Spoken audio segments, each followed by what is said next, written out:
Thank you, Mr. Speaker. It's certainly a pleasure to rise today in the House to support the second speech from the throne of the 60th Legislature. Mr. Speaker, I am proud to have served in this Assembly for 12 years. Monsieur le Président, je suis très fier de voir siège dans cette Assemblée pendant 12 ans. Each time I enter this beautiful chamber in this historic building, I am grateful.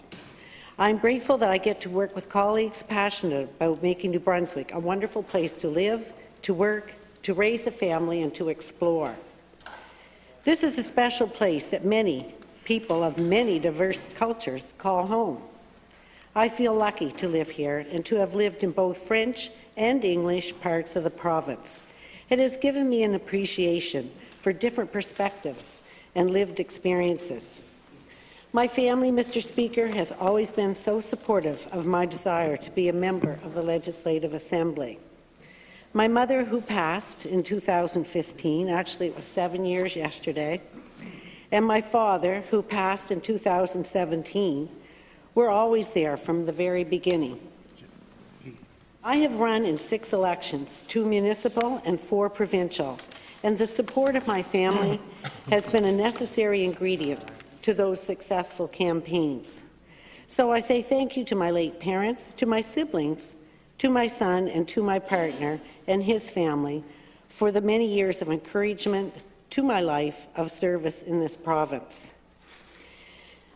Mr. Speaker, I'm so glad to see the positive change that's come about. And I know yesterday I had, listening to the member from Caracat, her speech about her passion for horses.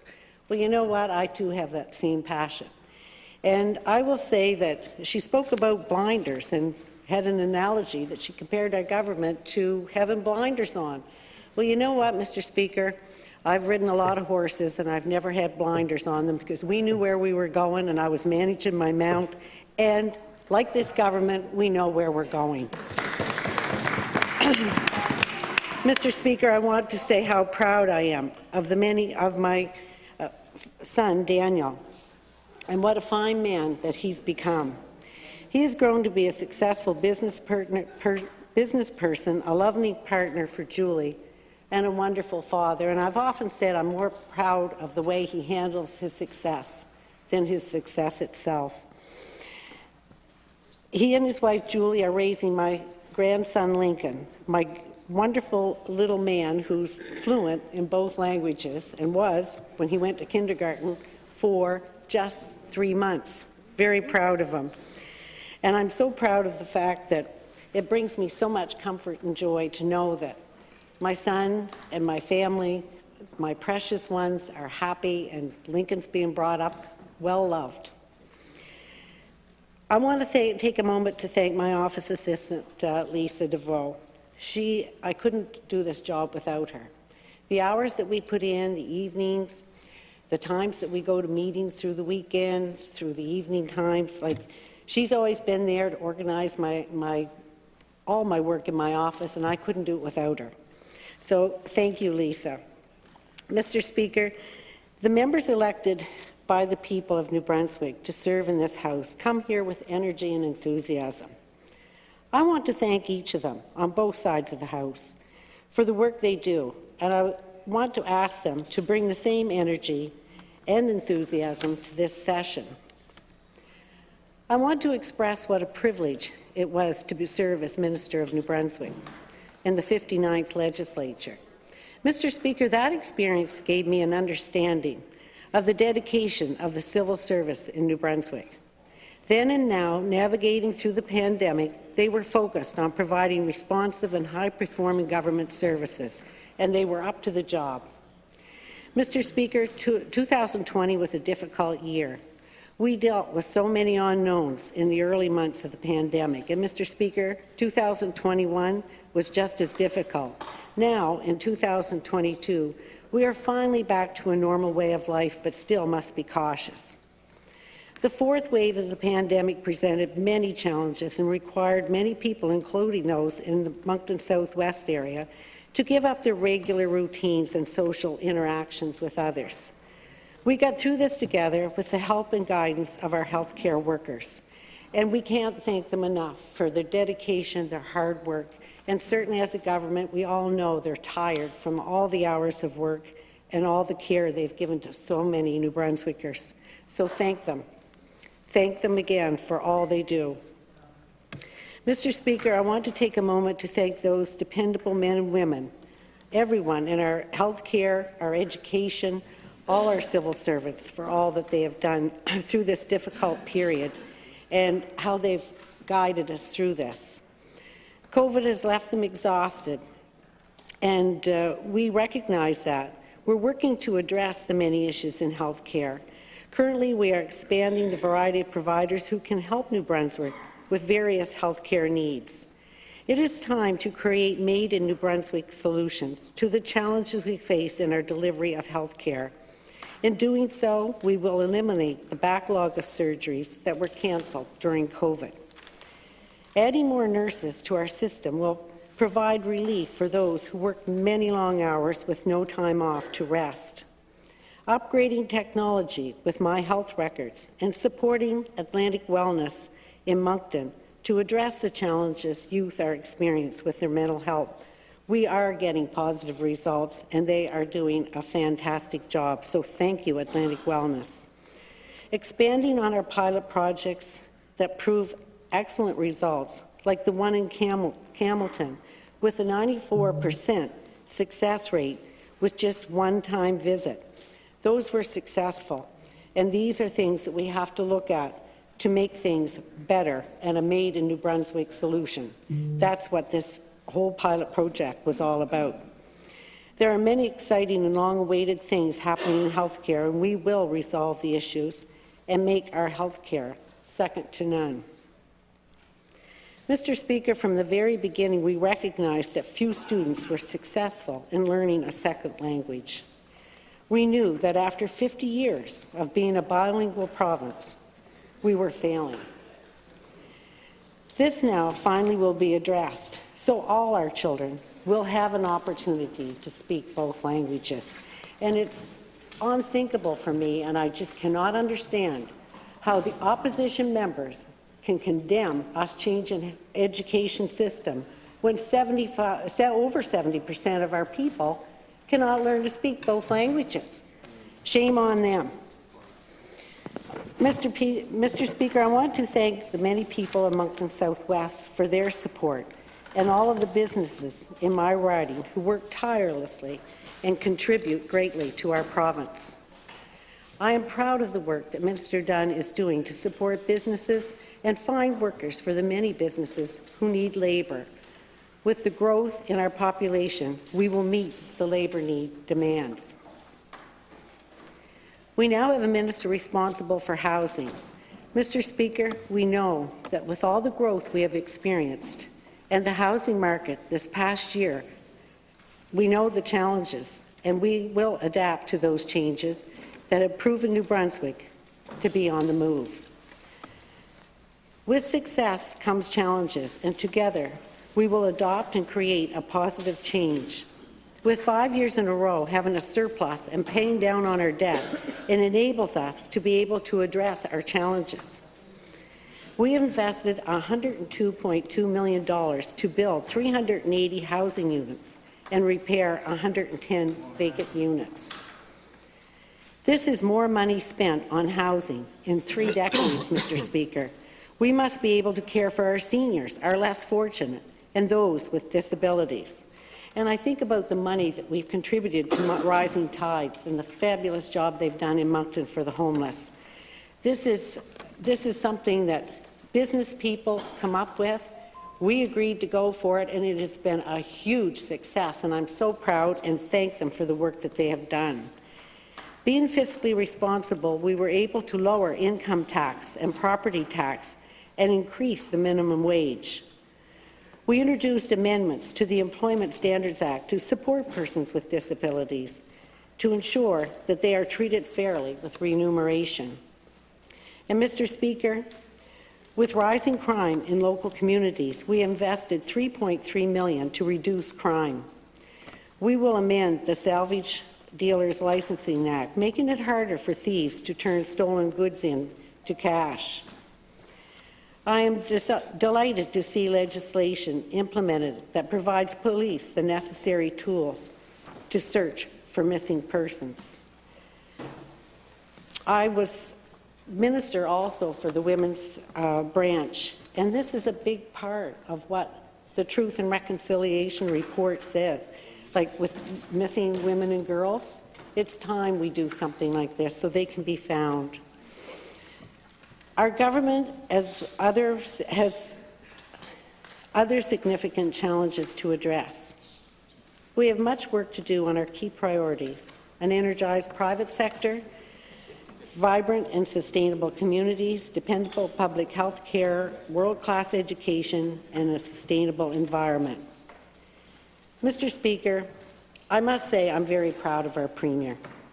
He has led the charge with our government in addressing our challenges, keeping us focused on our key priorities, while recognizing the need to be front and centre on the fight against COVID, which he guided us through so very well, along with the Chief Medical Officer. He stepped up for his province, and I am proud to be part of his team. Also central to our government's fight against COVID-19 was Minister Shepherd, and she was also front and centre on the public health response to the pandemic, while dedicating herself to the significant consultative work needed to reform our public health care system to ensure it evolves into a stable and dependable system in the future. Minister Fitch will continue to lead the charge, and our health care will improve and issues will be addressed. And for years, government departments worked in silos, but that is changing, and it will be a benefit to New Brunswickers to see all departments work as a team and address issues in a timely manner. Using private clinical surgery is the way to go with all the backlog surgeries, and now the hospitals are open now, Mr. Speaker. They have 2 days a week to do other surgeries. So this will eventually get rid of the backlog that has accumulated for the last 2 years with surgeries that could not be done. Regarding vibrant and sustainable communities, Mr. Speaker, local governance reform is on the minds of many. In my riding of Moncton Southwest, we have rural communities such as Barry's Mills, Boundary Creek, Allison, Luke's Mountain, suburban neighbourhoods in the North End, and urban residential neighbourhoods such as Pinehurst, Mapleton, and Birchmount. Our rural communities are proud and want to be recognized for the contributions they make to New Brunswick.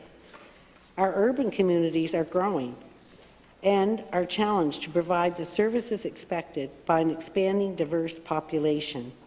And our suburban communities are looking for greater recognition in the regional collaboration process. 30% of rural New Brunswick will now have representation that they did not have before.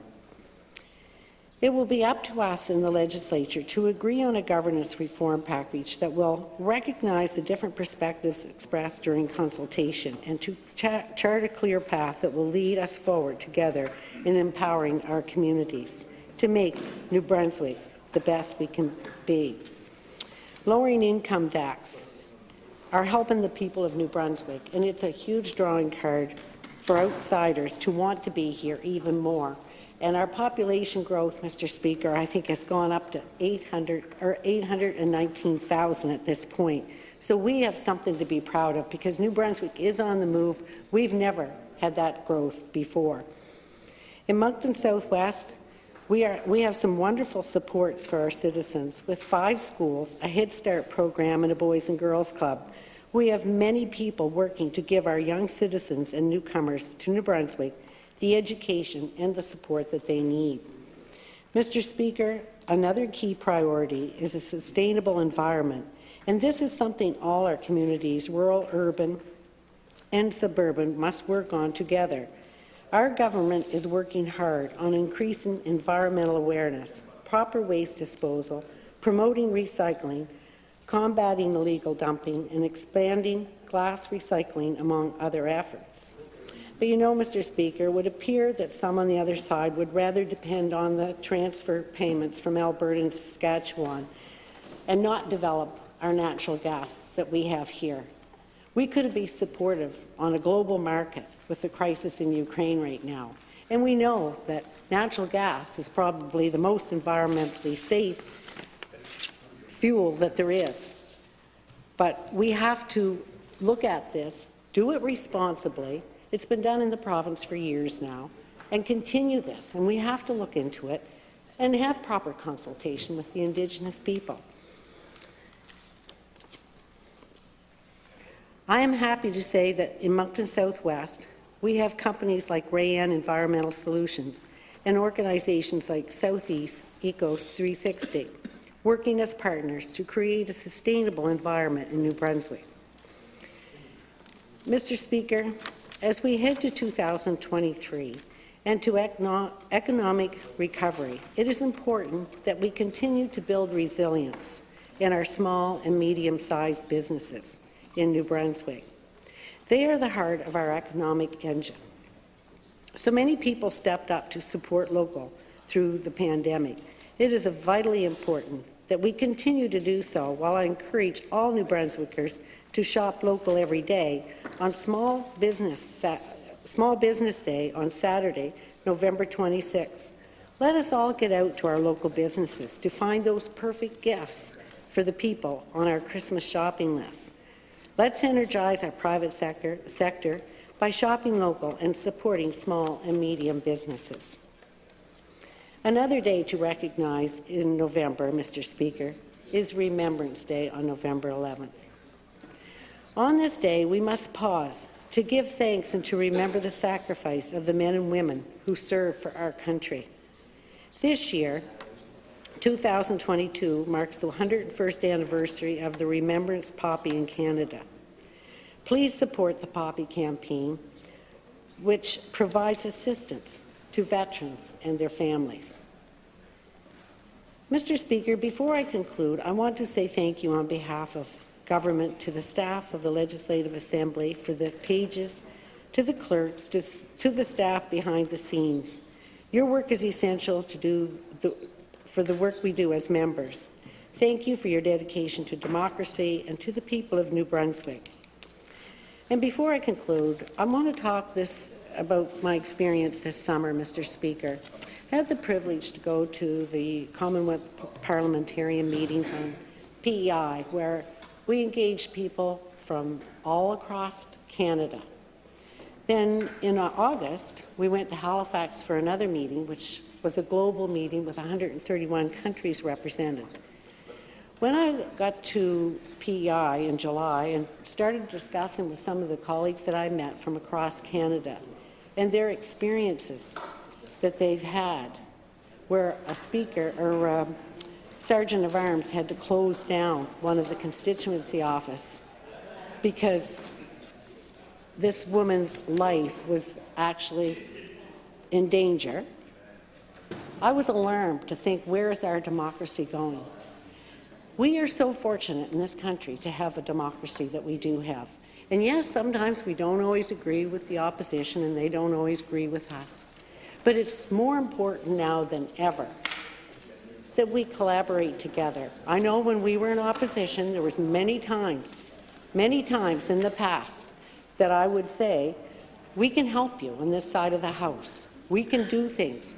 And you know, really, it's the first time since I've sat in this legislature that we actually do briefings for the opposition. They understand the bills. They know what's coming forward. They ask us questions, and our Premier said answer them in QP. When I was minister, we had to answer the questions.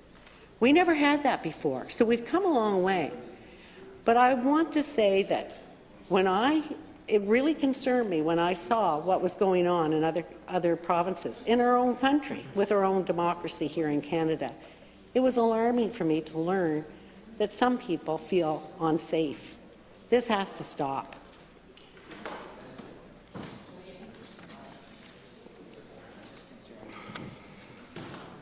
Mr. Speaker, I want to thank everyone who supported me through the years with their votes when I ran for Riverview Town Council and when I ran as a member for Petitcodiac in 2014, 2018, and 2020 as the member for Moncton Southwest.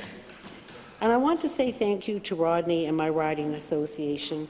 I appreciate all the work and support that I've gotten over the last 12 years from my riding associations, and I'll tell you, Mr. Speaker, we could not get through this. We could not do the job we do without the support that we have around us.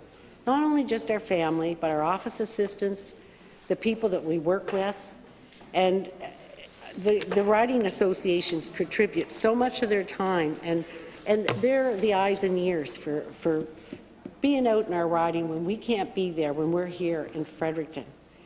They call us, they tell us like if there's something going on, or you know, they encourage our constituents to call our offices, and that's what they're supposed to do. They're supposed to call our offices if there's any issues at all that we can help with, we will. So in concluding, Mr. Speaker, I do want to say that I appreciate it being in this House now for 12 years. I've appreciated the work that I see being done that was never done before, and I've never seen so many things, I'll say, in the hopper, things trying to get done for the people of New Brunswick that we serve. And you know, Mr. Speaker, that's why we're all here. We're all here to serve the people of New Brunswick. We have to continue to do that in a collaborative way. Thank you, Mr. Speaker.